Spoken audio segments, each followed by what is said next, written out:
अब आगे बढ़ते हैं और कुछ लॉन्ग टर्म की बात करते हैं मार्केट के लिए। और हमारे साथ अब ट्रस्ट म्यूचुअल फंड के सीईओ मिहिर वोरा जुड़े हैं, उनसे बात करते हैं। मिहिर जी, गुड मॉर्निंग।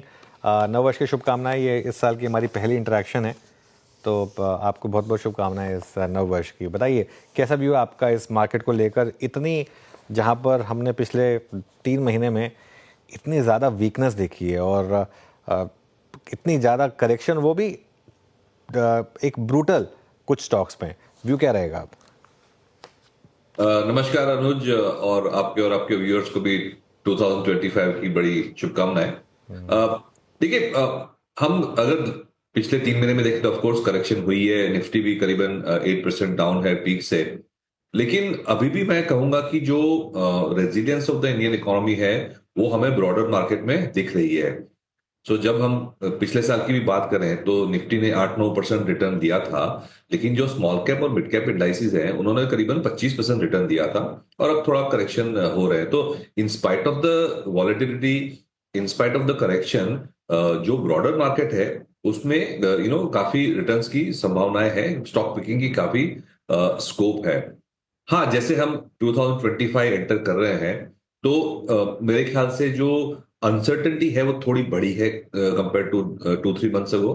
एक तो वैश्विक लेवल पे, ग्लोबल लेवल पे अगर देखें तो यूएस में जो इन्फ्लेशन का रेट बढ़ रहा है, और हमने देखा कि जो 10 ईयर बॉन्ड यील्ड्स हैं वो कल ऑलमोस्ट 4.7 पे पहुंच गए हैं। वो काफी हाई लेवल पे पहुंच गए हैं।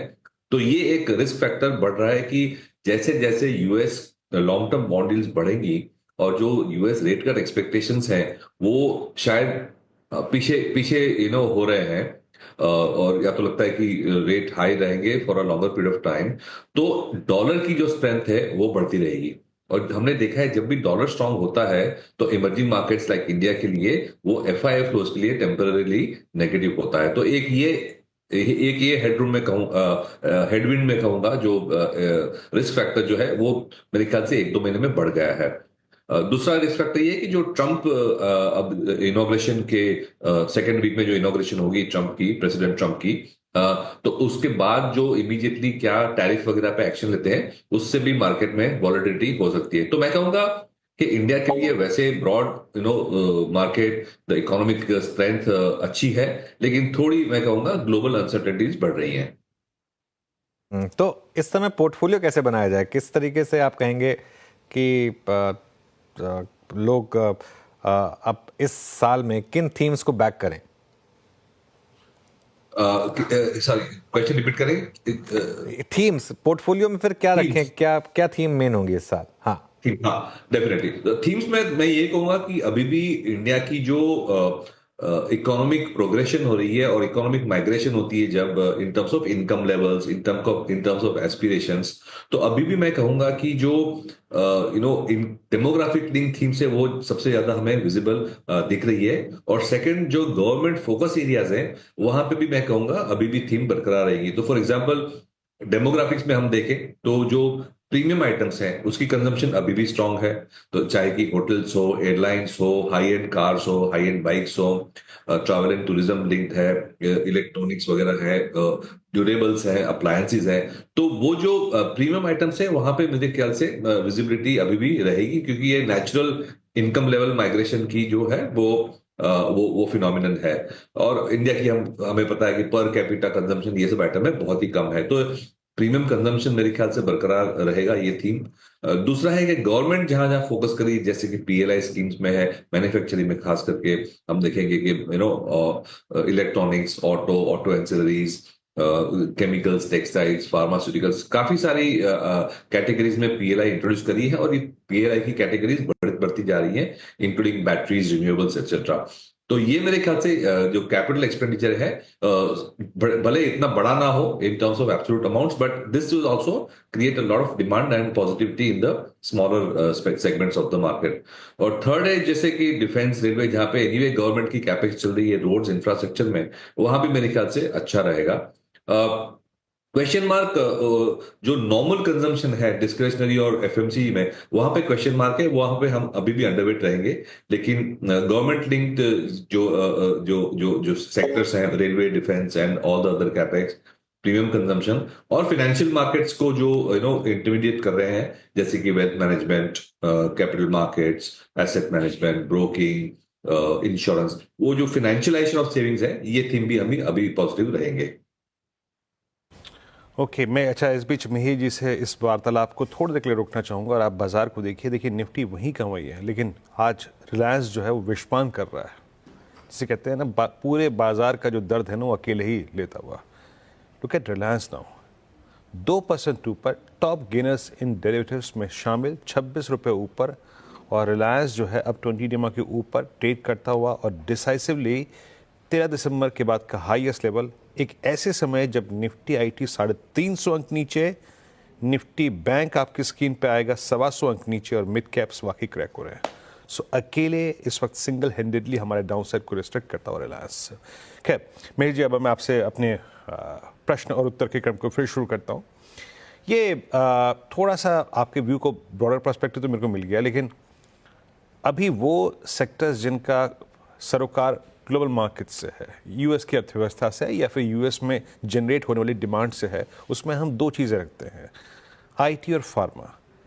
इन पॉकेट्स पे आपका व्यू, फार्मा में बीते 2 महीने में स्ट्रेंथ रही है, आज भी स्ट्रेंथ है, और आईटी हालांकि आज बैकफुट पे है, लेकिन कंसिडरिंग ट्रम्प एडमिनिस्ट्रेशन के कारोबार संभालने के बाद, कार्यभार संभालने के बाद, वहाँ की अर्थव्यवस्था कैसा करेगी, वहाँ पे रेट कट्स और कितने होंगे, इन दोनों समीकरणों के मद्देनजर इन दो सेक्टर्स पर आपका नजरिया।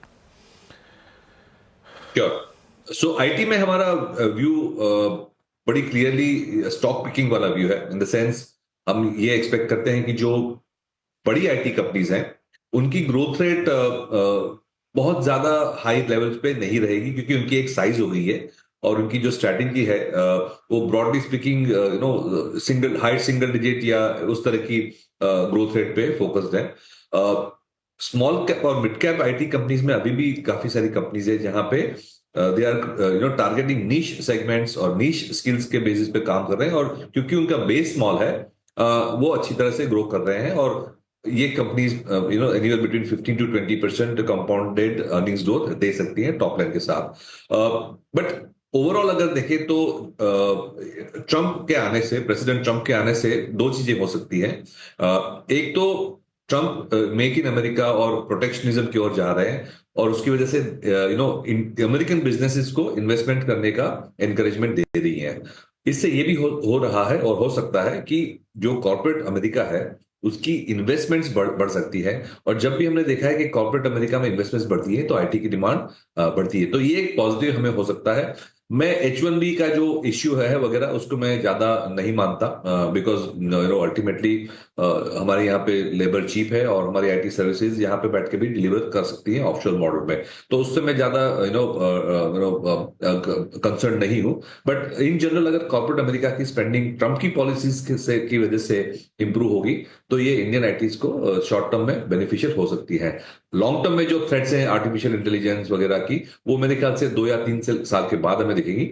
शॉर्ट टर्म में आईटी सर्विसेज को फायदा हो सकता है, और विद दैट जैसे हमने देखा कि जो मिड कैप और स्मॉल कैप आईटी कंपनीज हैं उसमें हम ज्यादा फोकस कर रहे हैं। फार्मास्यूटिकल्स हमारे लिए एक बड़ा इंटरेस्टिंग सेगमेंट है, और हम हमारे पोर्टफोलियो में काफी ओवरवेट है ये सेगमेंट में, और उसमें न सिर्फ pharmaceuticals but overall health care में भी काफी सारी स्टॉक पिकिंग अपॉर्चुनिटी हमें दिख रही है।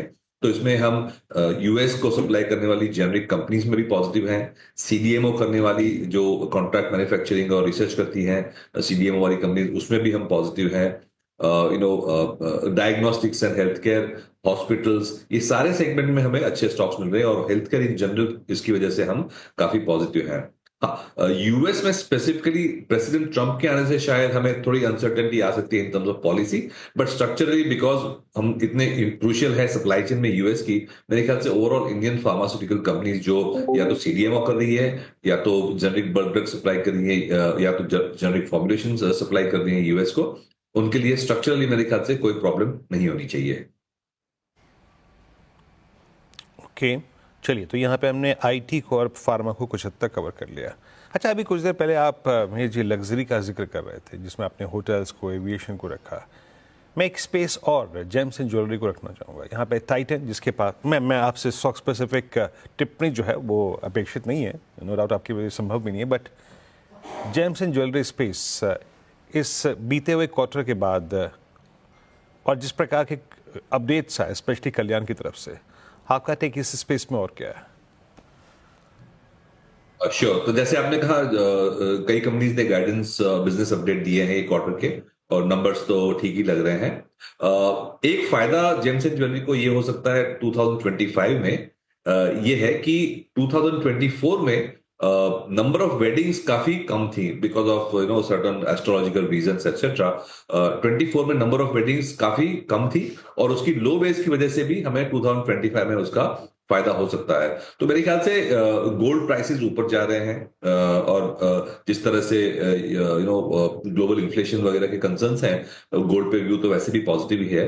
तो हमने देखा है कि जैसे ही गोल्ड प्राइसेस अब जाते हैं, वो इन general gems and jewellery companies को फायदा ही रहता है। तो I think as long as US की जो इकोनॉमी है वो स्टेबल रहेगी, एंड एक्सपोर्ट्स भी जो है वो अच्छे रहेंगे, मेरे ख्याल से जेम्स एंड ज्वेलरी के लिए स्ट्रक्चरली जो जैसे हमने डिस्कस किया, ये क्योंकि ये प्रीमियम काइंड ऑफ सेगमेंट की बात कर रहे हैं हम, तो ये एक लॉन्ग टर्म पॉजिटिव है, हमारा व्यू पॉजिटिव है और पॉजिटिव रहेगा। राइट, चलिए बहुत बहुत शुक्रिया आप मिहिर जी आज हमारे साथ जुड़ने के लिए और अपने सारी व्यूज़ शेयर करने के लिए।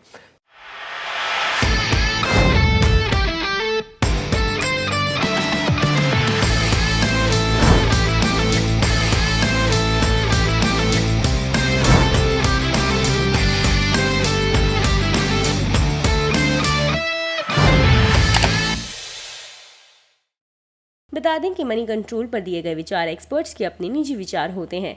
वेबसाइट या मैनेजमेंट इसके लिए उत्तरदायी नहीं है। यूजर्स को मनी कंट्रोल की सलाह है कि कोई भी निवेश निर्णय लेने से पहले सर्टिफाइड एक्सपर्ट की सलाह लें।